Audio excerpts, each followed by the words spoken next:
Okay mga kaibigan, dito naman tayo sa time out ngayong gabi at nasa linya natin sa telepono si Lynn.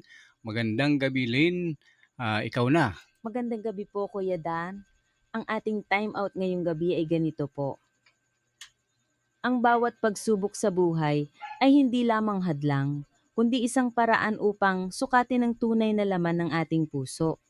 Sa gitna ng hirap, lumalabas kung gaano tayo nagtitiwala sa Diyos, kung gaano tayo nagmamahal, at kung gaano tayo handang magpatuloy.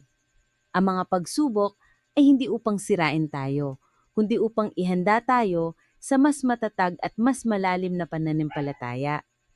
Kaya, huwag tayong mawala ng pag-asa sa buhay. Dahil hindi tayo ilalagay ng Diyos sa pagsubok na hindi nating makakaya.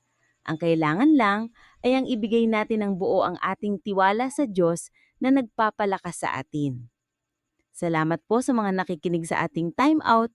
Ito po si Lee nagsasabi na God bless po sa ating lahat.